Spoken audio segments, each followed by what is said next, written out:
welcome everybody on for visiting this YouTube channel. We're going to be walking through Genesis chapter 1 today. I got my boy Jay Harper in the house. What's up? What's up? Um, Dude, I'm excited to get started on this, Justin. What do you think? It's going to be awesome. No better place to start than at the very beginning of the Bible. Genesis 1. You know what I'm really excited about is we got the guy from Jurassic Park as our Oh, ad yeah, here. homeboy. Yeah, he's doing that apartments.com deal now. Yep. I was I was going to call this Two Bros Bible Study, but we might need to call it Three Bros Bible Study since he's joining us Yeah. here. Yeah, So, including homeboy. yeah. So, yeah, I think the goal of this is to kind of walk through the Bible and really just, be super genuine about our thoughts on some of these things, some of our studies that we've been doing on this, and you know, the main goal is I don't want any fake laughs. Listen, if I tell a terrible joke, I don't want any fake laughs. You know what I mean? I want it to be like crazy, crazy, real. Okay? I don't want you, giving me any pity laughs. I'm not gonna give you an ounce. I'm not gonna give you anything. Don't give me nothing. In fact, I'm gonna be kind of a Scrooge with your Yeah. jokes. Don't, don't even smile at me. Don't do it. I'm not giving you nothing. No. Okay, let's start off by reading this. I'm just going to read a couple paragraphs. Why don't you read some after me? So, we're you in Genesis 1. We're doing the NASB version because we're good Bible study Christians. We're not using that NIV or anything like No. that. No. Or that NLT. Garbage. Garbage. Yeah. Um, I did have a friend recently tell him, basically I sent him a couple Bible verses and asked him to quote on it. It's a friend that we both know, and he specifically said like your first problem is you're using the NIV to using word study, and you know I know we've talked about this in the past, but what are your thoughts real quick on like different translations? Yeah, I mean, I think it's difficult, or I'll say this, that I get why certain word studies would produce maybe different translations. Like I've done that before too. And it's kind of like I've popped up, if you're doing a certain word study, I've popped up sometimes with more NIV verses as well, just because that's how that translator chose to use that certain word. Obviously, because there's a semantic range. So, no, I guess I want to be careful that I don't, totally trash NIV or even NLT or whatever, Hmm. because I think there's a purpose, right? There's a purpose of like maybe someone who's new to the Bible, they find, or whoever maybe feel like, hey, this is more simple, and so I think that serves a purpose. If you're saying, hey, in my quiet time, I just like to do a quick NIV chapter, I think that's fine. I do feel like that in your Bible study, though, when you're getting deeper, something like a NASB, an ESV, or there are others, NRSV, I think, that kind of their goal is to try to do more of a word for word translation instead of a Right. phrased or anything like that. And so when you're doing that to get a little deeper, so I think translations, you need to consider the purpose, right? So I agree, and I would just say when I first started, I remember, quick background, I started going to Bible studies, I guess, or me and Justin got to know each other about 5 years ago. And I remember immediately hearing different opinions on this. And I remember being so caught up in making sure I had the right translation.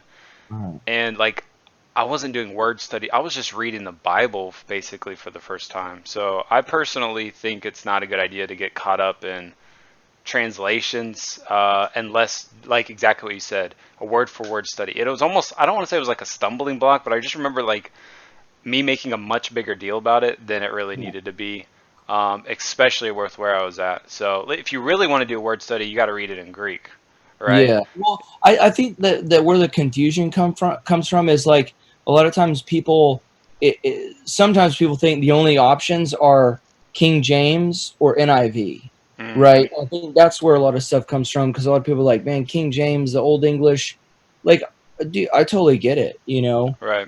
but like the NASB. I think it is an easy read, and it still preserves, you know what I'm saying, I guess a closer, what I would say, you know, Right, right. closer translation. So We could get more into NASB, why why NASB is supposed. We could get more into that probably in another video. there you go. Yeah. Let's dig in. Let's go straight into this. I'm gonna read the first like maybe 4 paragraphs, then I'll let you read those Really, second four. you don't want to unpack it a paragraph at a time? You know, yeah, let's just unpack it a paragraph at a time. I actually do like that. Yeah. I think So that's a great that idea. way you would just tackle 1 through 5, right? Yeah, yeah. Why don't I just read the first paragraph? Yeah. So, Genesis 1:1. In the beginning, God created the heavens and the earth. The earth was formless and void, and darkness was over the surface of the deep. And the Spirit of God was moving over the surface of the waters. Then God said, "Let there be light," and there was light. God saw that the light was good, and God separated the light from darkness. God called the light day, and the darkness he called night. And there was evening and there was morning one day. Nice. So one of the things I think is really interesting when I first approached Genesis chapter 1 is like we see this obviously as the beginning of human history, but there's been questions posed like were all the angels like created at this time as well, or you know, is this the beginning of all spiritual existence apart from God, Mm. you know, well, um and so I don't know. And the thing is where it gets tricky, I feel like, is the word heavens. It's kind of like, is it talking about you know, where the sky and the clouds in space, or is it talking about the spiritual realm? Just based on my reading, I'm unsure. I'm unsure if you know what that might contain. I think there's evidence to assume that the heavens and the earth is just that the entire physical existence, right? So the universe and everything, not necessarily the angels and what we call heaven, right? So I think what we call heaven, what I would say is like the throne room of God, Mm. right? And the anyway, but um, I would that's ag- I would agree. I mean, I think my initial um, understanding of this, and I think what I typically hear most pastors and people who have studied this a lot, what I've generally heard was like this is just kind of all physical space. And that's yeah, always been my assumption as well, right? Because God always existed, but I guess he could, you're right, I guess he could technically create like the throne room at the same time, for example. So that is really interesting. I haven't thought about that because I always just assumed the heavens was an old school way of the sky and space, like outer space, the stars and galaxies and all that. right. But I think there are other people when they see heavens, they think of the you know, like I said, the spiritual angelic realm as well. Right. Um, and I guess the difficulty, I guess here's the difficulty a little bit is that we're trying to, so human, you know, existence history has a linear timeline.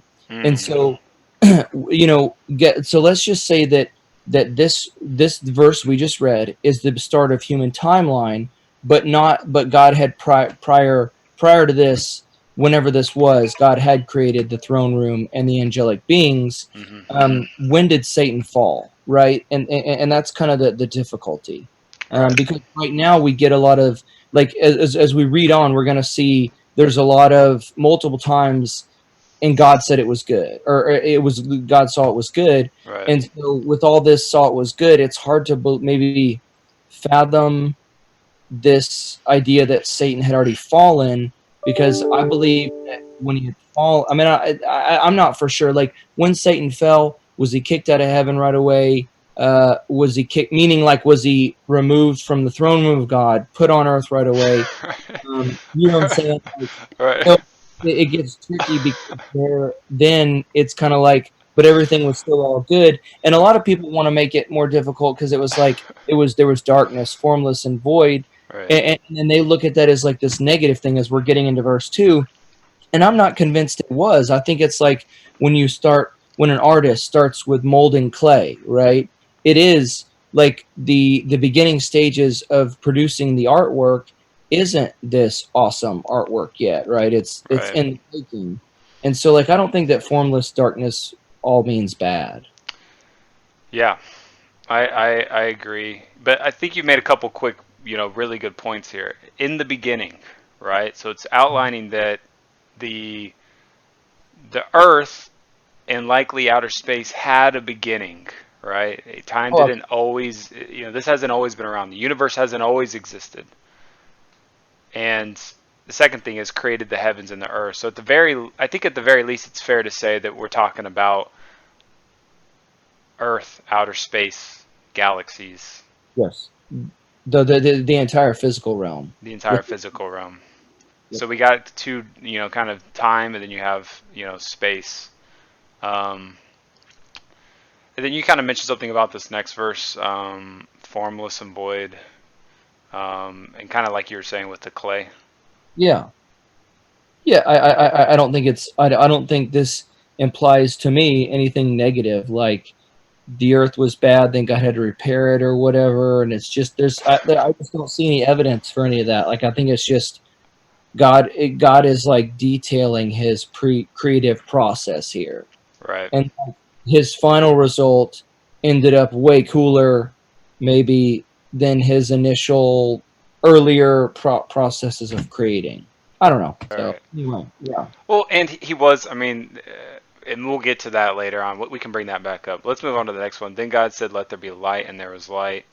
And God saw that the light was good, and God separated the light from the darkness. So it obviously light what didn't exist at the beginning, Right. and then God created light. And of course, this is where we start off this whole idea of God thought the light was good. Hmm. This Yeah. which he'll talk about over and over. And God separated the light from the darkness. That's something that we all kind of just take for granted, in the world because we grew up in it. But it's kind of an interesting thing, right? God created darkness and light. Yeah. I mean, very fascinating. God called the light day, and the darkness he called night. And there was evening, and there was morning one day. Yeah. And so I think this is interesting because I believe later on in this chapter we're going to read about how he created the luminaries, or I forgot how later on he created. So I believe the first creation was Earth, Mm, and then I believe he after that he created the universe and things like that, and like the luminaries, the sun, the moon, the stars, things like that. Um, so one of the things I think people get hung up on is if God didn't create the luminaries till later, how is there light? You ah, know, mm, and so, but also kind of, you can't, I feel like you can't really talk about Genesis 1 without talking about, the age of the earth, right? Like, and right. things like that. And so, obviously, Henry, both you and me are young earth, I believe. Um, I'm a quit. I'm. I'm as one of our friends likes to say. I'm equivocating. I lean young Earth because I like to take the Bible as literal as possible. yeah. So long as there's not like poetic language really being used, and I think that is the case. But at the same, I'm not like this like crazy staunch like young Earther. Like if somebody believes in old Earth, then that's perfectly fine as well. Yeah, I guess I would be the staunch young earther. I'm not. Yeah, if if somebody believes in old earth, that doesn't jeopardize their salvation. But it's just I don't think it's the closest. My question would be is how did they arrive that way, because every area of science has a philosophical foundation. Mm, So you can't just have a pure scientific view that doesn't have some sort of influence or bias. And so that's all I'm saying. But the point is, the reason I'm bringing that up is because it says here, light. So the light he called day, the darkness he called night. right. So when you do that, like this morning, and there was evening and there was morning, one day, right? And so you have the one day thing, and so then you've kind of got to you've got to look at what the word day means Right. in the book of Genesis. And Right. so, like every time you see kind of day referred to it with a number, like one, so one day, or with a number next to it, um, like unless you take this passage as old Earth, every time it does a day next to a number, it's a 24-hour period. So Right. you would have to go against the grain and interpreting it differently. Listen, if God's creating the universe, I'm pretty sure he can make it as fast or as slow as he'd like, you know. Right. So I don't think if you already believe that there's a creator, um, I don't see why, and that's why I lean young Earth is just because I don't see a problem with believing that God created this in 24 hours, or Right. could he do this in a million or billion years? Yeah, he could do that too if he likes, but I agree. It seems to indicate that this is a 24-hour period. Um, and we could get into a full-blown discussion about like, well, there's so many different, age of the Earth options. If you want to go old Earth and you want to figure out how this works into an old Earth system, there's a bunch of um, articles online about that. All these different theories. So we won't get super into that today. Let's move on to this next paragraph here. Then God said, "Let there be an expanse in the midst of the waters, and let it separate waters from waters." God made the expanse and separated the waters which were below the expanse from the waters which were above the expanse. And it was so. God called the expanse heaven. And there was evening and there was morning, a second day. I love how you said the word expanse because you were pants, like they were your former pants. Let there be an How not would an you say it? expanse. So you were saying expanse. I'm saying expanse. Yeah. Bro, Yeah. I agree. No, You're gonna do some. You know what? You're gonna be doing some reading whenever we get to like the okay. naming all these random Okay. Yeah. Yeah. random prophets and stuff like that. Yeah. When we get to the chronology, I believe it's in Genesis 5. Right. You're reading that. You're reading that one. I'm down. No, but I mean, it's interesting here because, like, even going back up about how God created the waters, like, it appears that when He first created the earth, it was entirely just ocean, and that Mm, He, after the ocean was created, then He kind of chose to have land mm. uh, form or surface or whatever you want to say. Yeah. So, Yeah.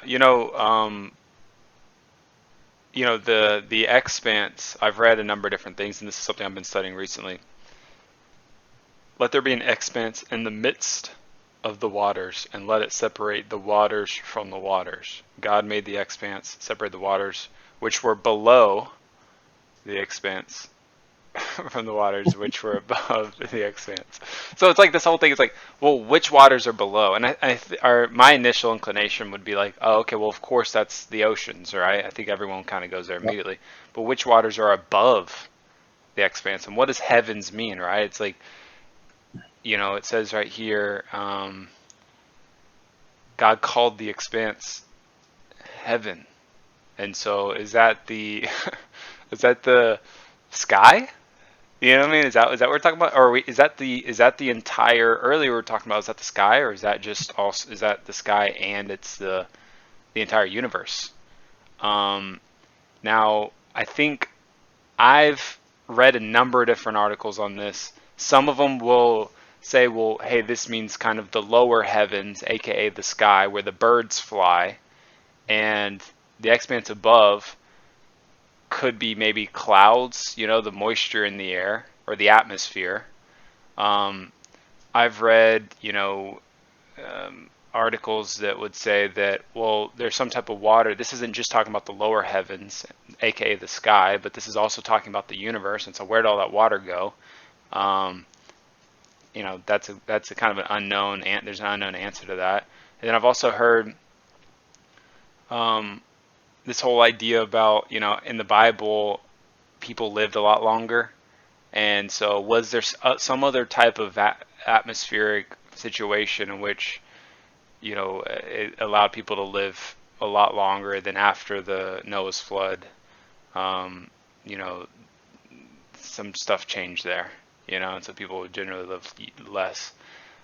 Justin, any thoughts on that? Yeah, no, I've heard some things as well. I guess that there's like the expanse above could be the ozone, maybe the ozone layer or some sort of a firmament or something, part of the sky. And so I have heard a view that they believe that there was a thicker, I don't know if it's ozone layer or what it is, but there's a thicker layer of water in the sky that gave us extra protection from the sun. Right, And so the sun aged a lot slower, and that with that extra layer of water is what God unleashed or used to flood the earth. right.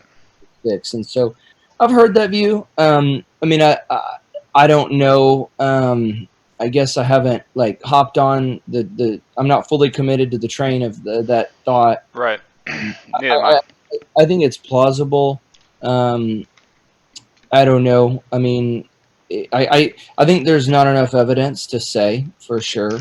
I agree. But I agree that it is an interesting. There are different views on that. Yeah. I mean, neither with it goes without saying that this was during, Moses wrote this, Right. inspired by God. Moses wrote this, and so during this time, he had clouds. I mean, this was after Noah's flood, so we're all presuming. I guess we weren't there, but it's pretty safe presumption that they had clouds back then too. So they defined this. They put this in here.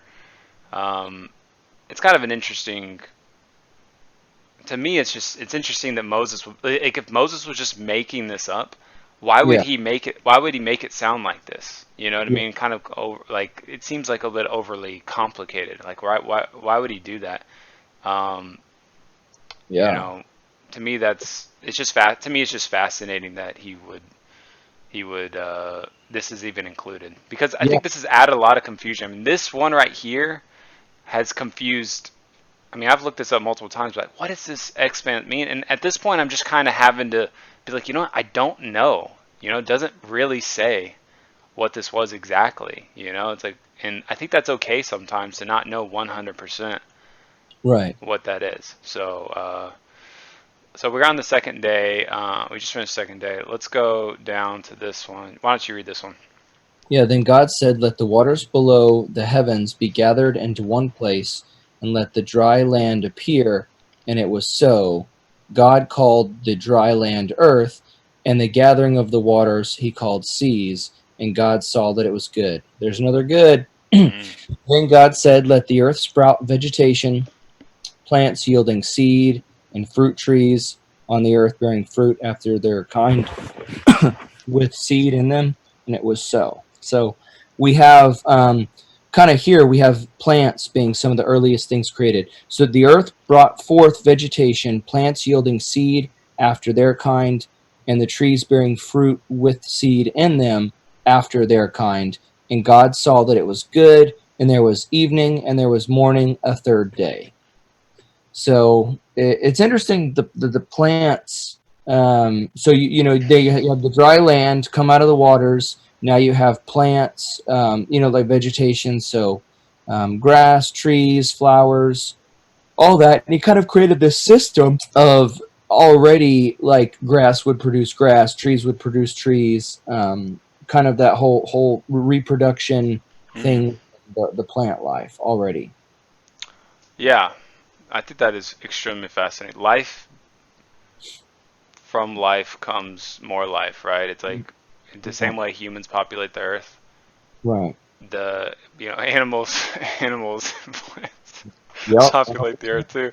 Yep. Uh, and it's not the exact same way, right? Like, I mean, I read this recently. I was looking at some of the biology behind how some plants can uh, some plants reproduce in other ways. But Yeah. at at the very least, I think we could say this is where Yeah. life first begins. Mhm. Whether it's maybe not human life, right, but plant life. Here's the Yeah. beginning. Another word that I think is talked about a lot is this word kinds. You Yeah. know, um, and it's really interesting all the different plants that can come from, by certain breeding, I guess. I don't know the exact word, but breeding different plants together. Yeah, Um, crossbreeding or whatever. yeah. Yes. So, yeah, definitely fascinating. Let's move on to the next one. Then God said, "Let there be lights in the expanse of the heavens to separate the day from night. Let them be for signs and for reasons and for days and years. Let them be for lights in the expanse of the heavens to give light on the earth." And it was so. God made the two great lights, the greater light to govern the day, and the lesser light to govern the night. He made the stars also. God placed them in the expanse of the heavens to give light on the earth, and to govern the day and the night, and to separate the light from darkness. God saw that it was good. There was evening and there was morning, a fourth day. So here's where I believe that God created the rest of the universe, galaxies, all those kinds of things. Um, Here in this section, obviously, I mean, he was referring to the sun and the moon, right? The what I called earlier the luminaries, um, and so I think it's interesting. He talked about to govern the day and the night, and it's weird how, or it's interesting how different cultures. So I believe that we have solar years in lunar months or Right. something like that. And so other cultures have the opposite, have lunar years and solar months. And so that actually, understanding how different cultures documented their months and years based on either the sun or the moon is actually how we're able to reverse timeline.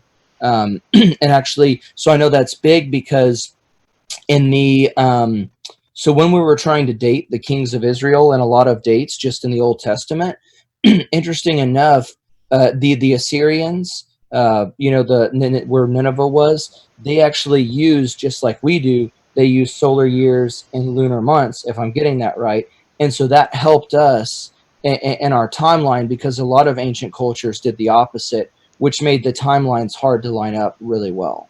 Right. Another thing I notice here is the introduction. It's like God created light in paragraph 1 right here. Yep. And then in this paragraph, we're seeing that God makes two great lights, the Right. greater light to govern the day, which we would say is the sun, the lesser light to govern the night, which we would say the moon, and he made the stars also. Um, this is a question that comes up. It's like, well, where was the light source in paragraph 1? If the light source wasn't the sun, where did that light source come from? And that's a question that a lot of theologians over the last, hundreds, I'm sure thousands of years have talked about. There's a bunch of different opinions on that, but um, it seems that God had a light source before that he ultimately used, and then he introduces the sun and the moon to kind of be the light sources going forward. Yeah, and I think that also like in at the end of Revelation, we see that there will no longer be night, and there we won't have a sun because God Himself is going to be our source of light. So I think it's possible maybe that there's an overlap, right? So God chose to just use His own light, or however you want to reconcile that, um, so that it didn't need a separate item or object to play that role. But here he does initiate that. Cool. Then God said, let the waters teem with swarms of living creatures, and let birds fly above the earth in the open expanse of the heavens.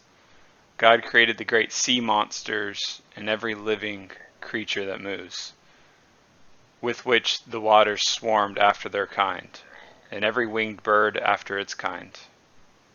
And God saw that it was good. God blessed them, saying, be fruitful and multiply, and fill the waters and the seas, and let birds multiply on the earth. There was evening, and there was morning, a fifth day. So now we see on a fifth day is when birds and sea creatures were created, which is interesting here. And then let's see, I was just noticing, it's interesting. So I think that God actually created the sun, and so we were on our fourth day. He created the sun and the moon, but I believe it was the third day that he created plant life, if I'm remembering correctly. Right. Yeah, exactly. So the third day was the plant life. So like if you didn't take the 24-hour period, so I know that plants need sunlight. If you took an old earth view, I would wonder how plants could have lived so long without having the sun kind of be there. I mean, because you still have, you could say there was a light source, light and darkness that still goes, but I don't know what, once again, I don't know how you'd pair those together. But anyway, either way, Well, what I've read is that the light source that God creates on day one mhm. is what allows plant life to Sure. then, do photosynthesis and all the things it Yeah, needs to do in order to, grow. So yep, that is, I agree. That is, it's definitely the order of these things. Definitely very interesting. yeah, They definitely put plants before these living yeah, creatures, which I think will come in later because it seems to show, if you hold a young Earth view, you're going to say that death hasn't entered the world at this point. And if that's the case, animals aren't, necessarily eating animals, and that they're all vegetarians. And we talk yeah, about death, we're talking about, I guess, more sentient beings and not necessarily like plants at this exactly. point. Yeah, it Um, appears that God didn't allow animals to eat other animals, or that didn't start till Genesis 9, if I remember correctly. yeah. Yeah. So, and I also want to point out that birds fly above the earth in the open expanse of the heavens. Well, here we're talking about this expanse again. Yeah, we are. We're talking about the expanse. Some former By the way, merch coming soon. Merch coming soon. Pants.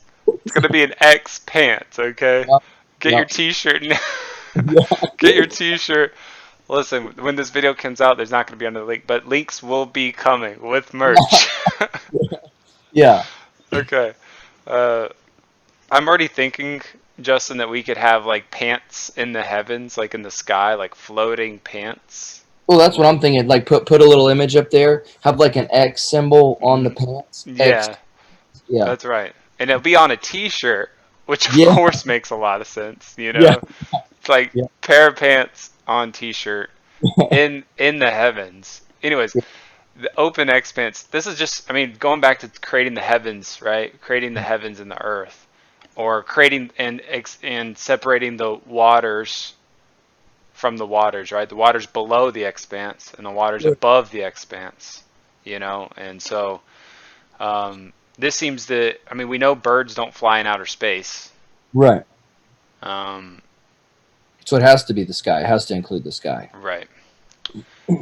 Definitely. And then we have this whole idea of kinds again, right? Because that's Yeah. another young Earth idea that, we're all bajillion species created on day one, and this gets back to Noah, right? Where, did Noah bring all these billions of species on this boat with him, or did he, can you be created in kinds? And so, um, Right. Like so, only a certain kind of bird can create. So like a crow can only reproduce a crow, right? So like if there's not some little bacteria that eventually produced all animals or and then people. Like it's no, every bird, every creature was created and can only reproduce its own kind. right. So I think that's fair to say. I don't know if anyone could, mate, with a crow. yep. First off, that would be bestiality, which Yep. is not recommended. But first off, In Exodus, yeah. I don't know how that would work with a crow, but it's like, I don't know. Now we're getting a little bit Yeah. off. Didn't know we'd be talking about bestiality on this. Yeah. I thought, I thought we're, we'd we're, warm up to that, you know, maybe an episode. we're wanting to dive right in. It's the year 2020. We need to dive headfirst into this stuff. So, I thought, yeah. yep. Hey, Yep. by the way, if y'all are wondering, the Bible does say bestiality is a sin, so I don't recommend That's testing it. this out. But okay, all right, let's move on to the 6th 24. day. Okay. I believe this. 20. Then God said, "Let the earth bring forth living creatures after their kind, cattle and creeping things, and beasts of the earth after their kind." And it was so. God made the beasts of the earth after their kind, and the cattle after their kind, and everything that creeps on the ground after its own kind. And God saw that it was good. So now we have all land animals. Yep. So, After the birds, after the fishies. yep, fishies, fishy, uh, fishy. Yeah, we're leaving. We're leaving this part in. Okay, yeah, this is gold right here. yeah. Okay. Then God said, "Let us make man in our image, according to our likeness." This is the good stuff, guys. This is where we Yeah. come in. Yep. Then God said, "Let us make man in our image, according to our likeness, and let them rule over the fish of the sea, and over the birds of the sky, and over the cattle, and over all the earth." Yep. Perfect. And over every creeping thing that creeps on the earth. Did I mention merch? Did I mention I see. Yeah, merch? I Okay. see. Yeah, Guys, creeping things dot, what is it, dot net or dot yeah. com? No .net. I couldn't get .com. It wasn't available. I didn't want to pay Bro, for it. we promise that we're not trying to make any money off of these, but, you know, Merch. if No. you merch. Merch. Merch. Let's see if we can sell one shirt, you know, in the Yeah. next, 2 years. I think that'd be great. Yeah. Okay, If you, anyways, God created man in his own image, and in the image he created him. And in the image of God he created him. Male and female he created them. God blessed them and said to them, "Be fruitful and multiply and fill the earth and subdue it, and rule over the fish of the sea and over the birds of the sky and over every living thing that moves on the earth." Then God said, "Behold, I have given you every plant yielding seed that is on the surface of all the earth, and every tree which has fruit yielding seed. It shall be for you, and to every beast of the earth, and to every bird of the sky, and to everything that moves on the earth, which has life, I've given every green plant for food." And it was so. God saw all that he made, and behold, it was very good, very good. Bam. And there boom. was evening, and there was morning, the 6th day. Yeah, so a lot of cool stuff in this paragraph, obviously. So starting out with verse 26, let us make man in our image. We see a plurality there. So I guess this is, people. So when we get to the New Testament, we see that the Trinity is clearly revealed. And so we can look back, though, in the Old Testament and see that the Trinity was revealed, just not as clearly as in the New Testament. So we do see this plurality, though, in like a one God. There's one God, but there's a plurality within that one God. So I think that is incredible. Genesis 1:1, right? And so there's a lot of people, I'm sorry, Genesis 1, chapter 1. There's a lot of people that, um, are of other faiths, right? That rely on the Old Testament as their source books. Jews, particularly Jews and Muslims, look to the Old Testament, and both Jews and Muslims would both say that the that God is one and that there's no multiple persons within God. That would be their theological viewpoint yeah, on this. And so it is fascinating that in Genesis chapter 1, from the beginning, we're seeing, "Let us make man in our image." So and we could get really deep into that. But the other thing that I think is really interesting, this is kind of an application point. You know, we are created in God's image. How cool is that? You know, Yeah. my value, first off, there's a lot of, everyone has certain flaws. You know, one of my flaws is that I have a terrible memory at times, you know. And so It's we not all, terrible. It's just convenient. But keep yeah, going. it can be very convenient, especially when you Well, lost it. it's convenient when someone's calling you on something and you're like, oh, I don't remember that. That Exactly, exactly. I'm pretty sure that you and me have had some of those where you conveniently forgot some stuff. That's probably for its own separate episode where yeah, you're. That's gonna be a calling out your friends episode. yeah, yeah. Calling out your friends on all their shenanigans episode. Yep. But the this whole idea, I think a lot of people, they put their confidence, and I used to do this, where I put my confidence and my self-worth in something other than God. Mhm. And this this verse has given me a lot of comfort, knowing that I'm valuable because I'm created in the image of God. I'm not valuable because, you know, of these successes that I've had, or I'm not valuable because of whether people think I'm cool or popular. I'm not valuable because I have, you know, a girlfriend or I don't have a girlfriend, or whatever it is, you know. And I think a lot of people put their value in these other things. And if you start off with a basis in that you are valuable because God, you are made in the image of God, then your confidence in life and your self-worth, you know, the way you see yourself is, I think, always going to be extremely high, and and ideally not in an arrogant way, but in a way in which we're all extremely valuable. So this is not just how we treat ourselves, and kind of seeing ourselves in a way that's, you know, like the term now is self-love, right? You know, that's what people say, like, you know, self-love. I think that's what it is. Yeah. Um, I have a negative view of how that's used, but I agree. Like the value of human life is what's so important, the value right? of human, not only our own but other Yeah, people's. exactly.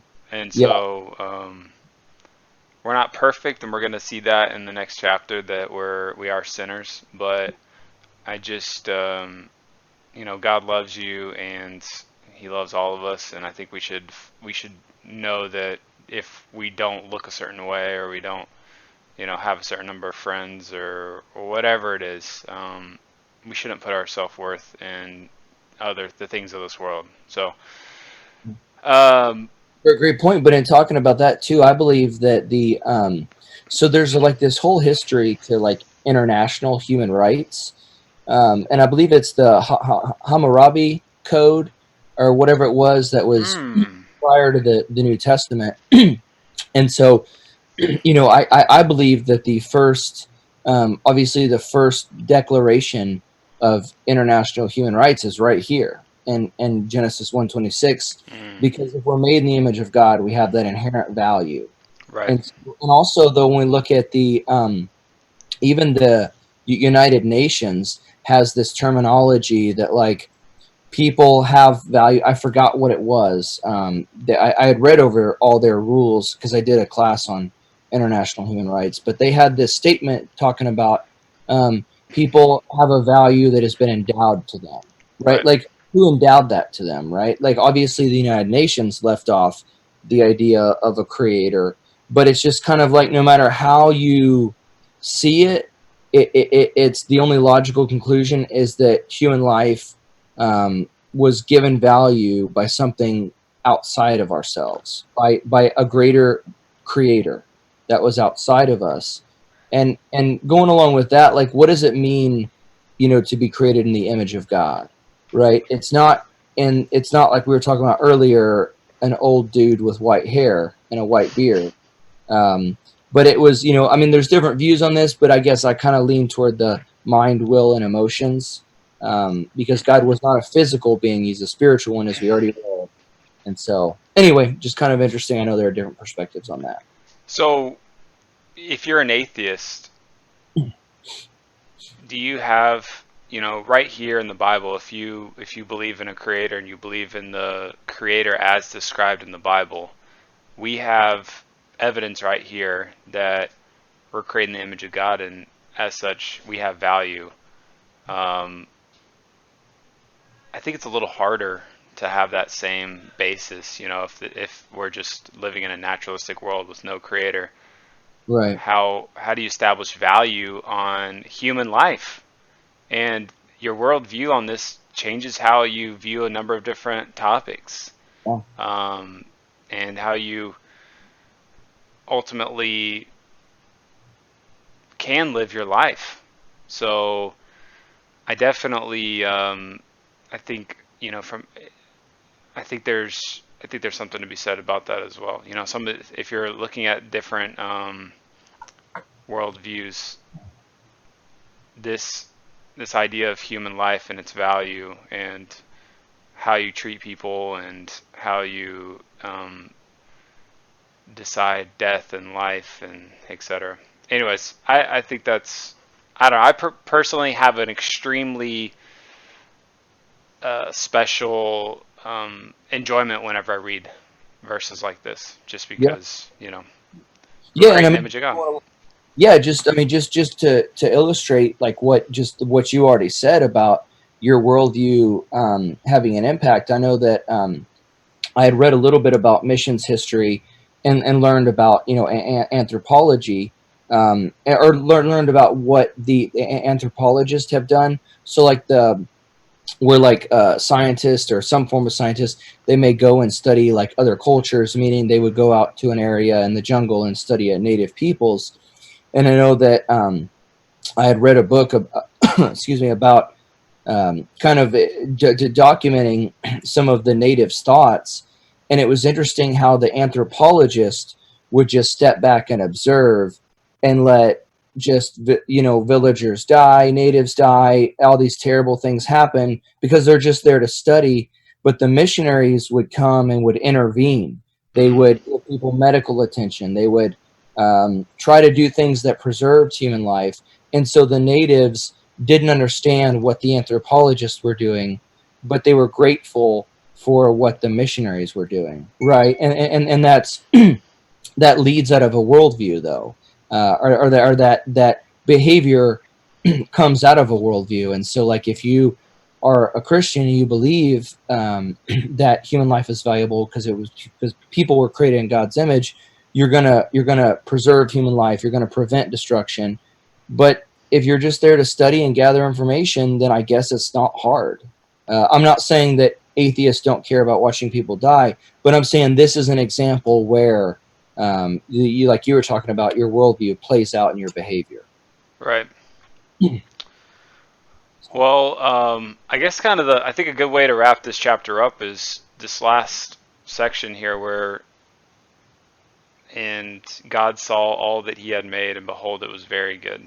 And so he looks together collectively on what he's created and establishes not only that it's good, but very good. And I've also have seen certain commentators attribute this very good statement to creating humans in his likeness as well, and so thus tagging this very very good as opposed to just good, Yeah. and saying that as well. So yeah, I think this is a good chapter to start off with.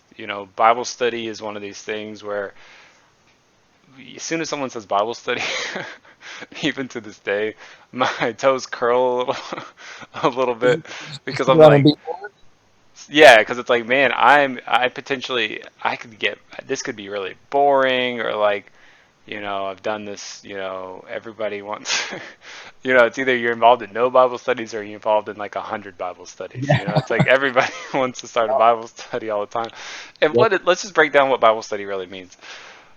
You're just reading the Bible and learning more about it. I mean, Yeah. that's it. It's like sometimes you can get stuck on these like this terminology, and you're like, oh, great Bible study, but really, if God created the universe, and then He gave us this book, which is a manual to how to live our lives and where we came from, and how to be saved. You know, if he gave us this book that we can learn and read about, then learning and reading about it seems like it'd be a big benefit to us, which Yeah. is why I think it's awesome that we have this book and then we can read it and we can learn more about each one of these verses. I'm specifically not using study. Any final thoughts on this? Yeah, no, I agree with your point. I think that's a great point. And I think that we need to be wise about how we go about Bible study. Um, Something interesting that happened last week. I went to the park with my cousin's son, and we were hanging out talking, and these people came up to try to evangelize us, which is great. That's great. There are people evangelizing at the park, but I ended up sending them away with challenging them to study their Bibles. Not that they were doing anything wrong. They appeared to be fellow believers, and that's great.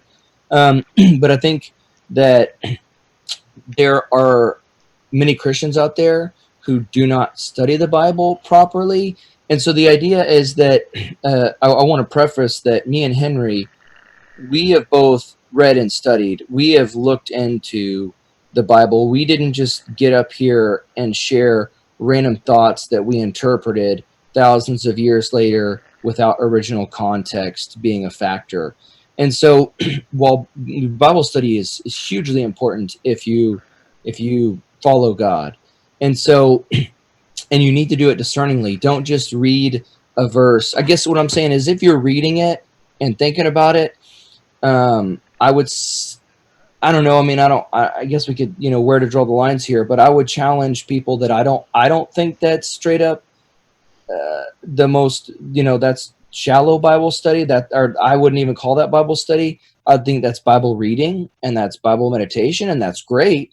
Right. But we need to find legitimate commentaries where you can read and study about, the original language, right. The original historical context. And just kind of, there were lots of books written during the Jewish time period as well with the Old Testament that helps us interpret it. There's lots of uh, like observation, interpretation, application. A lot of times we read something, which is another method of Bible study that goes along with what I'm saying. You don't want to read something and jump straight to the application. You need to observe it in its original context, interpret it in its original context, then you arrive at the application. But yeah, just kind of, there are scholars who have learned these other languages and theologians who have studied all these things, the ancient manuscripts and, ancient historians who have, compiled all this into a commentary for us so that we can better understand the Bible. And so that's been a huge, the two biggest things that impacted in my life was coming to know Christ personally, putting my faith in Jesus for my salvation, for saving me from sins, and that He is the Son of God. And the second biggest one was just actually starting to study the Word of God effectively with commentaries and just things like that, so I could grow an understanding of His Word. Like you pointed out, why it's so important. Absolutely. If you want to go and find some commentaries online, studylight.org is definitely one of those that provides some commentary. You can see the commentaries right here. Bible study tools, commentaries. Look like there's 107 of them, and some of the ones in here are like Calvin's commentary on the Bible, John Calvin. Mhm. Uh, he's got a perspective on this that you could read about. You know, Dr. Constable is on here as well, and so there's I only mean, yeah, sorry, real quick. That's one of my favorites. The Dr. Constable, the soniclight.com. That is a legitimate commentary. So like if you go to seminary or you go to Bible college, um, most that I'm aware of, they will actually let you cite sources from Dr. Constable, Sonic Light, as a scholarly source, even though it's a free online resource. It is a scholarly source. So this is a very legitimate way to study the Bible. yeah. Here's the link. You can go to Genesis here and start reading what Dr. Constable has kind of put together. This is another option. So, yeah, if you want to do more in-depth study, I think this is a good way to do it. And yeah, I mean, it can be fun too. I think the goal is to have fun with your Bible study. Yeah. Read it, and then maybe read some commentaries to see what other people think. And then ultimately, at the end of the day, after you've read a bunch, you need to make up your own decision on how this ultimately is to be interpreted in light of the people who have been studying this for a very, really long time. Yeah. So, great. Any final words? Nope. I've said my piece. Great. Well, I just want to say thank you for participating in this Bible study, and make sure to buy the merch. We have Art, merch. merch, Buy the merch, merch. Buy that merch. Just kidding. But yeah, anyways, I it's been guess good. I, I guess I will talk to everybody late to Lates. talk to y'all later.